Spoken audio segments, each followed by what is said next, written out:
আসসালামুআলাইকুম। Poco X2 এই ফোনটিতে সমস্যা হচ্ছে আপনার আপডেট দেওয়ার পরে সামনে ও পিছনের কোনোটাই ক্যামেরা আসে না, ব্ল্যাঙ্ক হয়ে থাকে।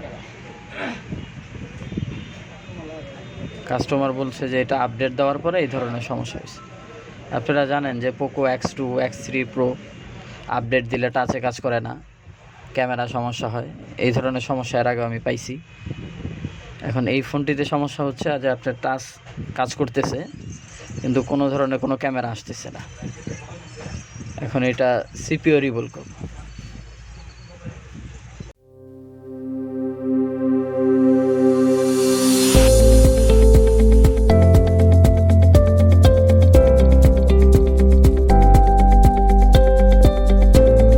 ক্যামেরাগুলো আলাদা করে নিই।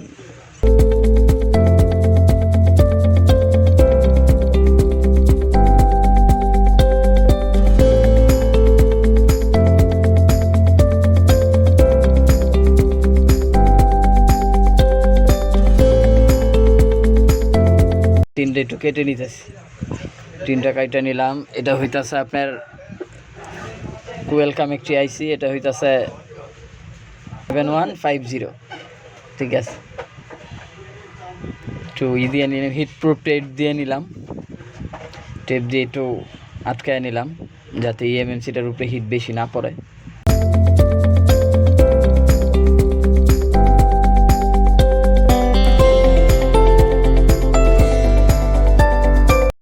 এখন যে পাশে যে গ্লুগুলো আছে গ্লুগুলো কেটে নিব। চতুর্পাশের গ্লুগুলো ক্লিন করে নিয়ে তারপরে আইসিটি রিমুভ করব। এই পাশের যে আপনার যে কম্পোনেন্টসগুলো ছোট ছোট আছে, রেজিস্ট্যান্স বা কয়েল, যে ছোট কয়েলগুলো থাকে, তারপরে যে ডায়োড থাকে, ক্যাপাসিটার থাকে, এগুলো খুব খেয়াল করতে হবে। এগুলো কিন্তু আপনার যেইখানে যেইটা ছিল ওইটাই লাগাইতে হবে। ক্যাপাসিটারের জায়গায় ছোট বড় আপনার কম বেশি একটা ক্যাপাসিটার লাগাই দিলে হয়ে যাবে। কিন্তু আপনি যেখানে কালো যে কয়েলগুলো থাকে, এটি হইতেছে যে একটা আরেকটায় লাগাইলে হবে না, সেমটাই হইতে হবে। সেই ক্ষেত্রে যদি না হয় তাহলে কিন্তু আপনার ফোনটি দেখা গেছে যে আর চালু নাও হইতে পারে। এখন এই যে গ্লু কাটা শেষ। এখন আমি আইসির উপরে পেজ দিয়ে তারপরে আমি 300 বা 410-এ রেখে হটগান দিয়ে হিট দিব আর বাতাস রাখবো 3-4। এরপরে আমি কাজটি শুরু করব। আর একটু পেজ দিয়ে নিলাম।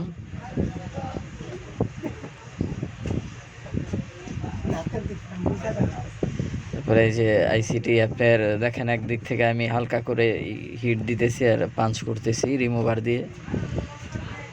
বেশি করা যাবে না, জোরে দেওয়া যাবে না, তাহলে আইসির যে বোর্ডে যে লাইনগুলো আছে লাইনগুলো মিসিং হয়ে যাবে। আস্তে আস্তে দিতে হবে। এই দেখেন আস্তে আস্তে দিতেছি।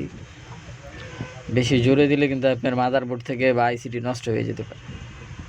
হালকা করে দিতে হবে আর হিট দিতে হবে। হটগান এক জায়গায় রাখা যাবে না, হটগান চতুর্পাশ দিয়ে লড়াইতে হবে।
হবে রিমুভার দিয়ে। আইসিটি মোটামুটি এখন খুলে গেছে প্রায় অর্ধেক, আর বেশি সময় লাগবে না, খুলে যাবে। হ্যাঁ, প্রায় আইসিটি খোলা শেষ। এখন আইসিটি যে মাদারবোর্ডের যে কালো পেস্ট আছে, দেখতেই পারতেছেন আপনারা কি পরিমাণে পেস্ট এটার ভিতরে দেওয়া। এখন পেজগুলো ক্লিয়ার করে নিব। ব্ল্যাক পেজ দেওয়া থাকে, এটা আপনার এক একটা বোর্ডে এক এক রকম পেজ দেওয়া থাকে।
দেখেন এখনো কি পরিমাণে পেস্ট রয়ে গেছে, ব্ল্যাক পেস্ট।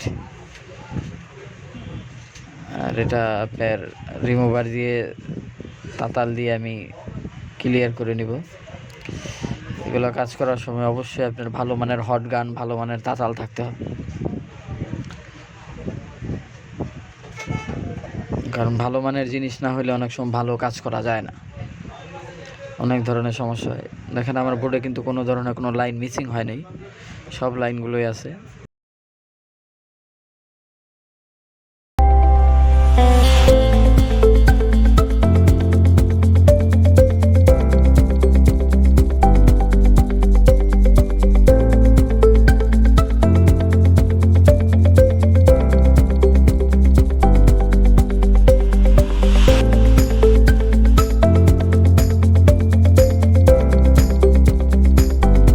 মোটামুটি ক্লিয়ার হয়ে গেছে।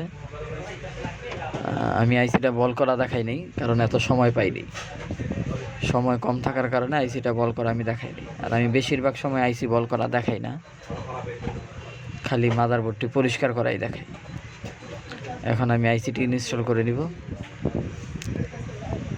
আইসিটি সুন্দর করে মেজারমেন্ট করে আমি বসিয়ে নিতেছি। চতুর্পাশে ম্যাপ দেওয়া আছে, ম্যাপ দেখে আইসিটি সার্কেলের ভিতরে রাখতে হবে।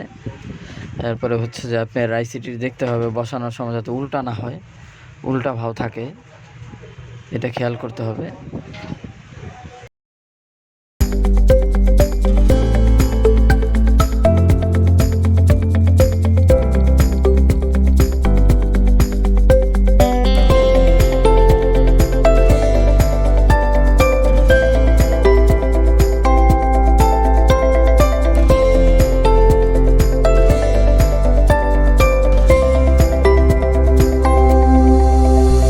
আমি আইসিটি ইনস্টল করতেছি। হট গানের হিট রাখবো হচ্ছে আপনার 400 বা 410 এরকম রেখে হিট। আর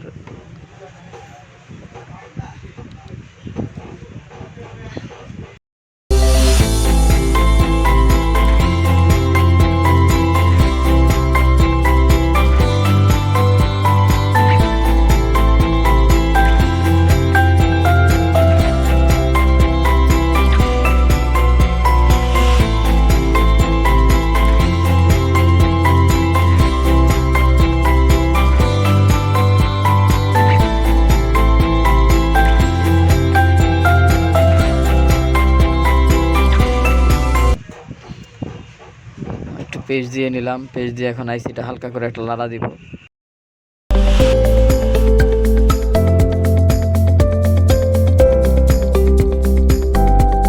এটা আইসিটা লাড়া দেওয়ার সময় খুব খেয়াল করতে হবে, কারণ এটা হচ্ছে যে আপনার যদি লাড়া একটু বেশি হয়ে যায় তাহলে কিন্তু আপনার দেখা গেছে ভিতরে লাইনগুলো শর্ট হয়ে যাবে, একটা বল আরেকটা বলের সাথে অ্যাটাচড হয়ে যাবে, লেগে যাবে। চেক করব যে কি অবস্থা, বোর্ডটি একটু ঠান্ডা করে নিয়ে।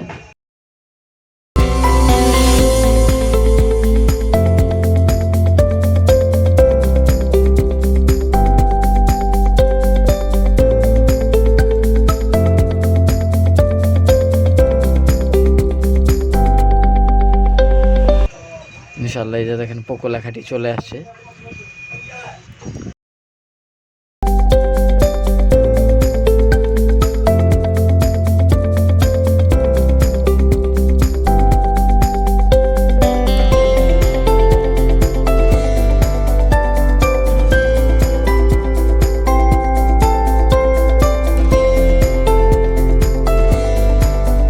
এখন আমরা দেখব হলো যে এটার ক্যামেরা আসতো না।